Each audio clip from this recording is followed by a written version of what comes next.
This episode of On the Record is brought to you by Ingersoll Tillage, specializing in seedbed solutions.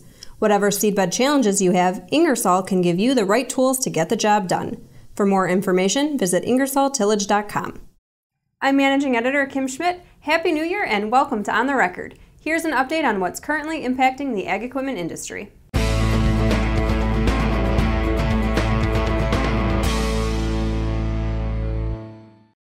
Minnesota farmers have seen their gross income increase over the last 15 years, but their net income has taken a hit in recent years, according to University of Minnesota economist Jolene Hadrich. She says from 2002 to 2017, farms were growing in size, seeing higher crop yields on a per-acre basis and growing incomes. In 2002, the average farm in Minnesota was 772 acres, produced 112 bushels of corn or 32 bushels of soybeans per acre, and had a gross income of about $300,000. By 2017, farms averaged 897 acres and recorded corn yields of 152 bushels an acre and soybean yields of 37 bushels per acre. Gross farm income grew over those years, with the average producer seeing a gross income of about $800,000 in 2010 and roughly $840,000 in 2017. But net farm income is a different story. It grew rapidly between 2002 and 10 before falling again in 2017. Specifically, it grew to about $195,000 on average in 2010, then dropped to a little more than $56,000 in 2017, putting net income more in line with 2002 levels. We have a lot more sales coming in, but our expenses have increased exponentially, says Hadrich. Much of that is due to how quickly machinery investment increased during that period, she says. Hadrich explains that in 2002, most farmers had about $300 per acre invested in machinery, with repairs averaging about $6,000 annually. In 2010, that average increased to $498 per acre, though repairs dropped to about $3,300.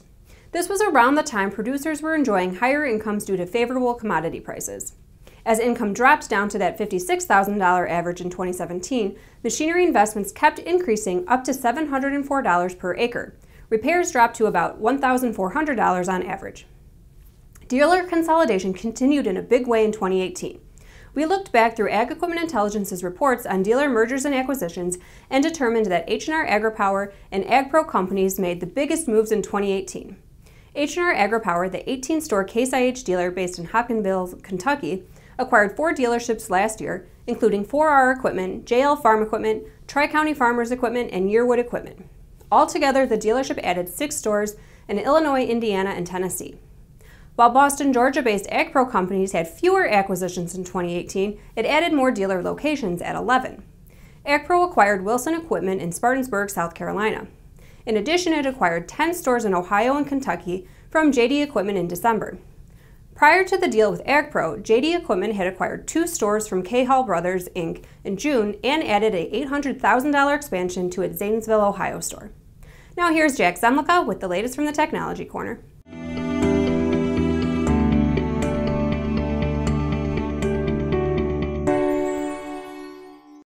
Thanks, Kim. As dealers turn their attention to the new year, 2019 looks to be a relatively strong one for precision sales.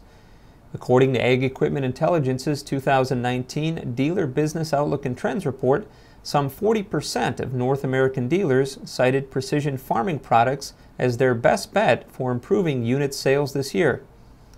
About 38% of U.S. dealers forecast unit sales growth of at least 2% this year. Canadian dealers are more optimistic, with more than 52% projecting growth of at least 2% in 2019. Breaking down precision sales forecasts by OEM, John Deere dealers are the most optimistic, with nearly 2/3 projecting unit sales growth of at least 2%. About 1/3 of Deere dealers expect little or no change in precision sales, and none forecast a decline of at least 2%. Other noteworthy results of the report included half of AGCO dealers forecasting at least 2% unit sales growth in precision products in 2019. However, more than 21% project a sales decline of at least 2% this year, the highest total among OEM dealers. Some 46% of Kubota dealers project unit sales growth of at least 2%, and none forecast a decline of at least 2% in 2019. Case IH dealers were the least optimistic this year, with just over 1/4 projecting precision sales growth of at least 2%. Back to you, Kim. Thanks, Jack. Reductions in headcount and other measures to improve cost efficiency concluded a tough year for staff and management at Buhler Industries. The company reported its biggest ever financial loss and a $24 million, or more than 7% drop in revenues for 2018 from the year prior. CEO Yuri Ryazanov and newly appointed president of the company, Murat Nogorov, emphasized that some 40% of the $49.5 million loss relates to changes in the U.S. tax rate and management's decision to write down the company's deferred tax assets. Other factors include significant discounts to incentivize sales and write-downs of certain inventories. Field inventory, particularly in the United States, is higher than expected with an excess of aged machines, says Ryazanov. Margins were reduced throughout 2018 in an attempt to increase market share. However, the strategy was not successful, and in 2019, the company will improve whole goods inventory management and place additional emphasis on logical policies and programming. In addition to naming Nogorov president of the company, Buhler also made other top-level changes to its staff. These include naming Alexei Nikontenko as vice president of Farm King, the promotion of Olga Shab to director of engineering, and the appointment of Adam Reed as the vice president of sales and marketing. The company expects 2019 sales to be flat versus 2018, but it expects to significantly reduce losses by focusing on margin improvement and cost reduction. Optimism in the dairy business has been hard to come by.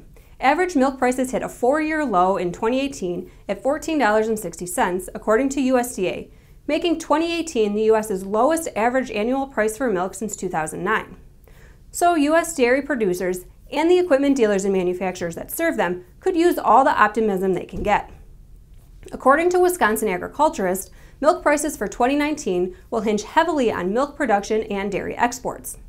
Forecast milk production, domestic sales, and dairy exports point to improved prices in 2019.